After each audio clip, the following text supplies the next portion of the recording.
Hey guys, sorry that I took way too long to post a video about the nerve blocks.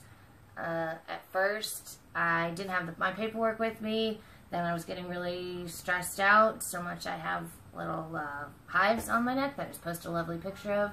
And then it was the first time we had the kids in a couple weeks, and we're not going to have them for the next couple weeks, so I was spending time with the family. But do have the information. So the first block that I did on the 17th, that was for my lower pelvic pain. That was a bilateral superior hypogastric plexus block. And that was the 2 injections I posted a picture of that were on my lower back. And that took away my pain about 50% for about 12 hours. And then the nerve block that I did this past Tuesday was a celiac plexus via Splanchnick approach, and this one is the one that he says a lot of doctors don't practice very often or don't do, or it's not as common. And this one worked fantastic. These were done about right here in my back, where you can kind of see I'm pointing to. And when I first woke up, it was like 95% from here to here gone, about 70% here to here gone, and about 20% down here. And I was in the middle of an endo flare-up whenever I went in. I was sobbing on my way to the OR, and I woke up and I was fine, and I could actually go to the grocery store with my husband, hang out with my family. It was amazing. Now it has worn off a little bit. I'm probably at 75–85%.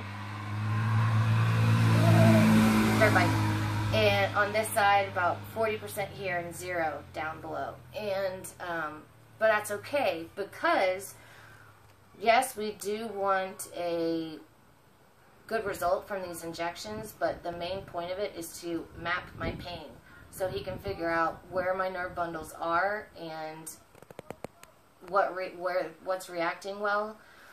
Because we're mapping the pain in case I need to get a spinal cord stimulator, where they will put in electrodes and wires along my spine and in those nerve bundles, and implant a battery pack, and that way it will block the signals from my belly pain here. It'll block it before it gets up to my brain, so that would be amazing. So I don't know. I'll find out on Wednesday when I see him again if we're going to do another lower pain one to try to find the magic spot on that, or what we're going to do. I'm not sure. But I'm excited because this is the best results that I've had from nerve blocks before, and I think it's because he's doing this different approach that a lot of pain doctors do. Also, I asked him if I could share his information with y'all, and he was totally fine with that.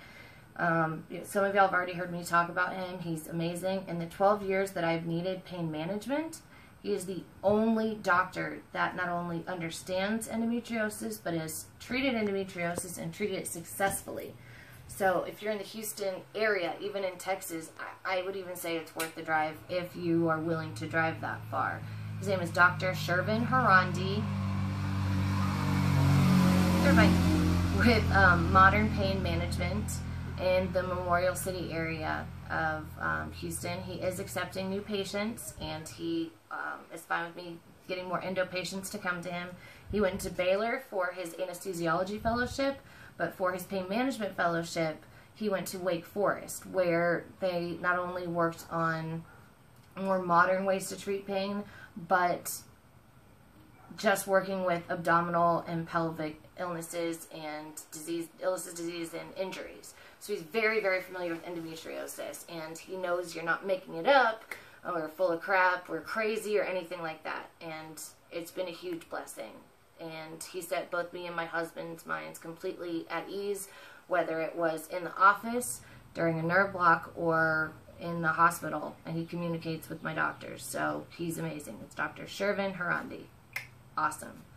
Other updates, I'm really excited because tomorrow I see the chronic pain therapist, and I'm extremely excited about that. You guys know how it is. The anger for the way you're treated, the anger for having this disease, the guilt of missing out stuff with your family, the depression. It's a struggle. So I'm really looking forward to having someone that is not only unbiased, like a friend or family member would be, but also that is familiar with it and can help me with dealing with the past and like some PTSD I have from doctors and that whole debacle a couple weeks ago I had in the emergency room, and dealing with my current situation and coping mechanisms for the future. Very excited. And then on Tuesday I see a gynecologist that I got the name from speakendo.com. I think it's Speakendo or EndoSpeak. I think Speakendo. But and that's Tuesday. I'm really excited about that, and they work with a good colorectal doctor, so hopefully, since my endometriosis has always been found on my intestines and colon, hopefully they'll be able to help me with that, as well as give me the right hormones, because one of these other doctors I talked to want to just put me on a crap ton of estrogen, which, why would I have my ovaries removed if I just want to do that? That's just going to feed the endo more, so. And then on Wednesday, like I said, I see Dr. Harandi, and we'll figure out the plan from there. But, so I wanted to make sure that I gave you the names. Again, the first one was the bilateral superior hypogastric plexus block. And the one that worked the most for me with this pain, the middle pain, was the celiac plexus via Splanchnick approach. And so I just got to find a magic spot for the bilateral superior hypogastric and I'll be set. But anyway. So, hope you guys had a wonderful weekend and got enough rest in to be some fierce endo warriors and go out with this week and attack it and make it your punk. And olive juice, y'all. I'll talk to you later.